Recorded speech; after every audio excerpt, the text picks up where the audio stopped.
I'm doing great, Alex. Hey, thanks for taking the time, by the way. Oh, no worries. Thank you for taking the time as well. I find the story fascinating.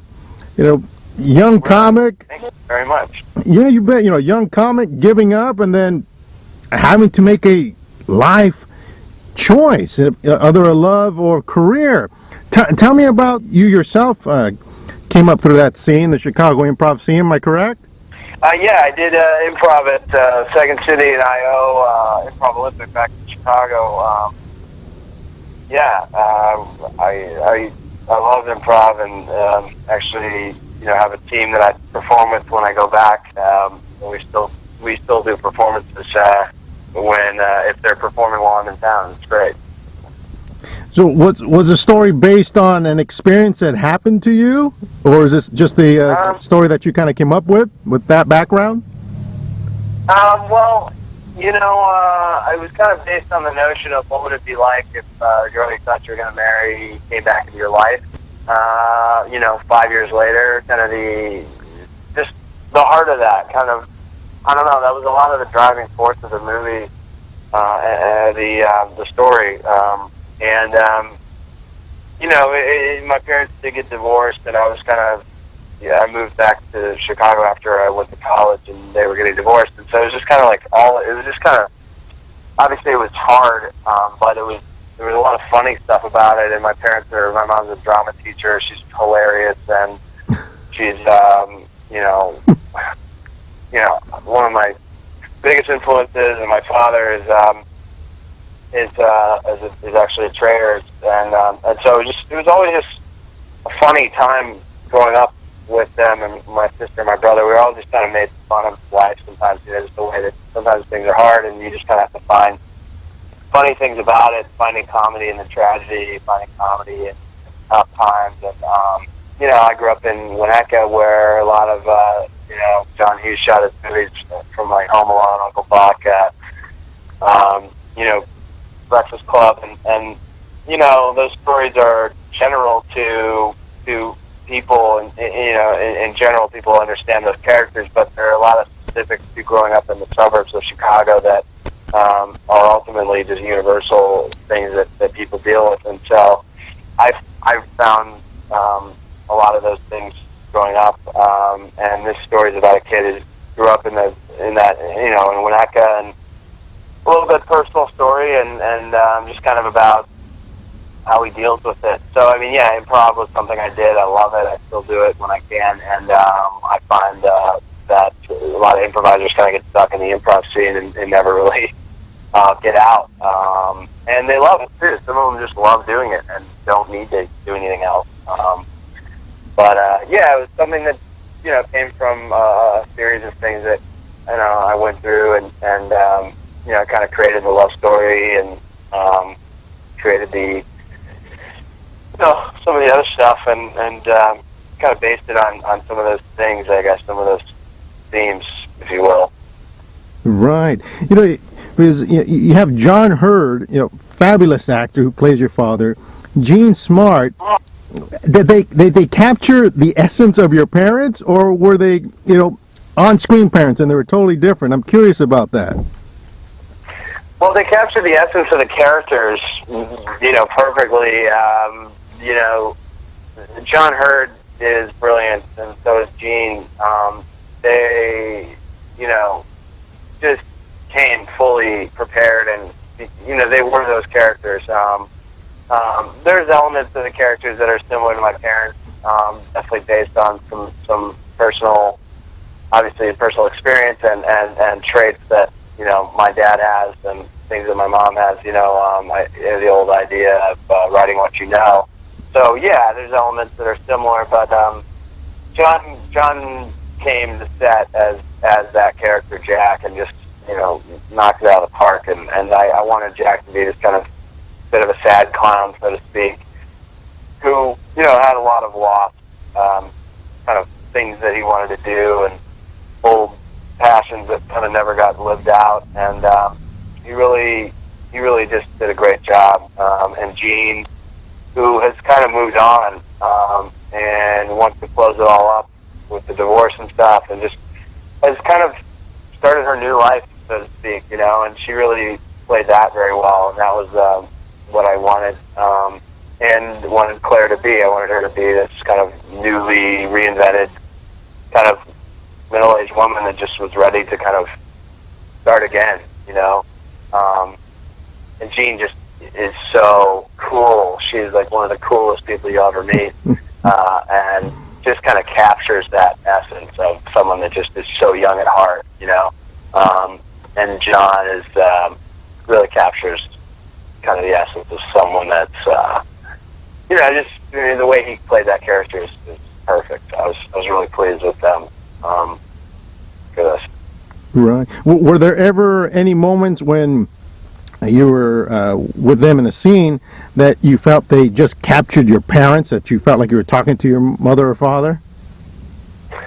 I mean, with acting, you know, you enter those scenes acting as if they are your parents. You know, you play the scene. So yeah, I mean, they definitely the way that we played those dinner scenes, and you know, John and I felt like related. You know, I felt like he was my dad. You know, I mean, obviously no one can ever match your parents. You know, but you know, that's how you play those scenes. You just get into it, and you kind of get in the zone of, this is my father. This is my what's the history here? How does this person, you know, relate to this character? And same with Jean. I just felt like, you know, she was kind of like a second mom. She's so great. She's so motherly and cool, and has kids of her own. So she knows how to play that really well. And so yeah, I guess in a sense they totally did have that element, you know, that kind of felt like you were talking to your parents.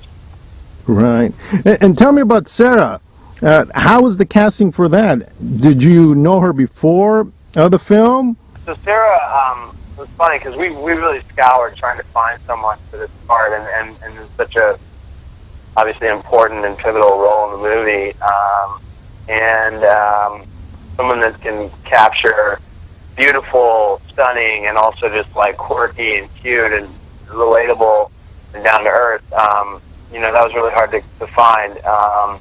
And you know, Orion Williams and I met a lot of actors, actresses, and between, you know, Dallas, the other producer, and you know, we tried, and all of us, we just tried to find this girl. It was really hard. We met with a lot of actors here in LA, and then it was funny. We were still 2 weeks out from shooting, which is nothing, and really cutting it close. And I was chatting with my costume designer, Lizzie Cook, who did a brilliant job. She's a Chicago-based costume designer. And I was like, yeah, we're trying to find a girl right now. And she's like, well, have you met Sarah Habel?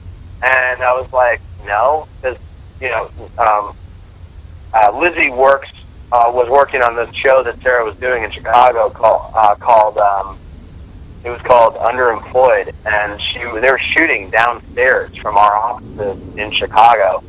And Lizzie, I was like, well, you should just come down. We're going to lunch in a few minutes. So I just went downstairs to their lunch and met Sarah at the table, had an amazing interaction. She was lovely. And she goes, I want to do your movie. And I was like, well, you don't even know what the movie is yet. And she's like, I don't care. It sounds amazing. And I was like, okay, well, why don't you read the script first? So she read the script and called me the next day and was flipping out about it. My team and I discussed and saw some of her tape and just thought she was brilliant. I thought she was fantastic in person. Really just has an amazing essence, and is just such an amazing, her soul. She's just so great. And so we cast her in the movie, and it just kind of came out of the weirdly just last minute, you know, and she really captured the character really well.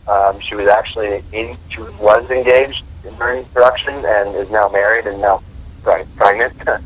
But she was engaged, so that was also interesting because she kind of brought the engaged element to the table naturally as well, which is, you know, very kind of conflicted, you know, in love with Warren, but now engaged, and, you know, conflicted with her past, which was like freeing and about, you know, kind of doing her thing, which was an artist. She was a painter, and now she's kind of taking the safe road. And so I think even Sarah had some of those things, maybe, thinking about that and about the embark upon marriage and all that. So I think it was really cool and really interesting how it all kind of came together. So she came at the right time, the right person for the right role. That's fantastic. Yeah, exactly. I know you're going to be screening at the Santa Barbara International Film Festival. Tell me a little bit about that. When is the screen time? So it's this Saturday, February 1st at 1:20. I believe it's the Metro 4 Theater. Let me make sure. The Metro. Anyway, Metro 4 Theater, 618 State Street, Santa Barbara, California, 93101. So it'll be this Saturday at 1:20 in Santa Barbara, and then there's another screening on Sunday at 7, and another one on Tuesday at 8:30 a.m. So yeah, it'll be fun. I think I'm excited. The premiere will be a lot of fun.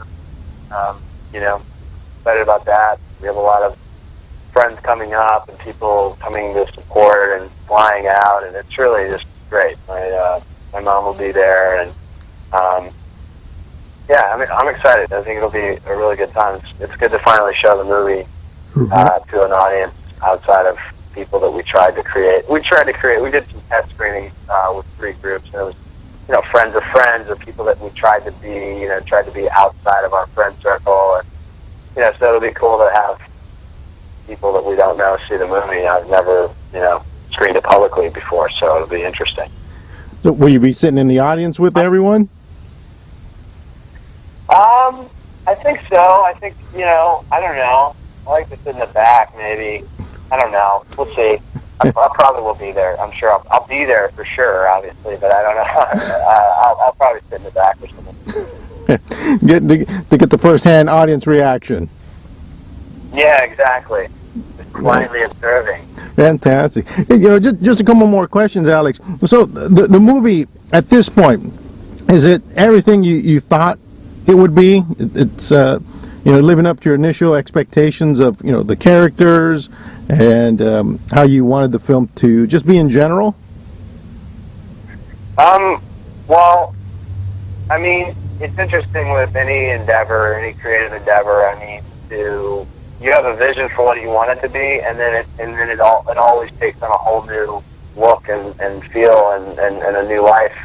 So I mean, I had ideas for Warren beforehand, and this has exceeded and kind of transformed those ideas into its own life. So I mean, between the characters and the people that actually played the characters, and the way that the wardrobe looked and the colors in the movie, I set out to have a feel and a look, and so I usually achieve or hopefully supersede that feeling or vibe with the cinematographer. I'll pair up with someone and just we'll create a look for the movie, and so I had a certain vibe that I wanted based on a lot of like Chicago 80s movies. And I feel like we did well with that and made it our own.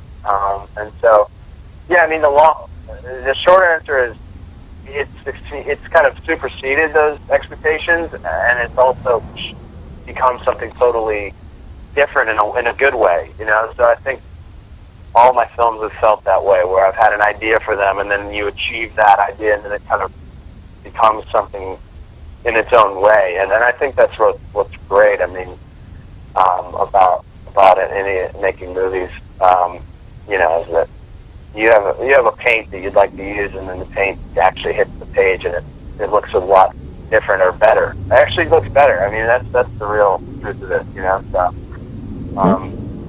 fantastic. Yeah, it's fantastic when a film meets your expectations and beyond. And just one last question: where can everyone find out more information? Facebook, Twitter, IMDb? Yeah, IMDb is we've got a page, and then there's WarrenTheMovie.com. I don't know if that's fully active at the moment. I think it's active. At least there's a landing page now, and then there's Twitter.com/WarrenTheMovie. You can tweet at us. I'm AlexBay.com or Twitter.com/AlexBay. Yeah, I will be posting pictures, and I think we're on Instagram, and we'll have a Facebook page and stuff eventually as well. But yeah, we're all up in this social media. Fantastic. Alex, just want to thank you for taking the time, and the movie's going to be a great hit. Thanks again. Oh, thank you so much, guys, for taking the time. You betcha. Take care now. Cheers. Thank you.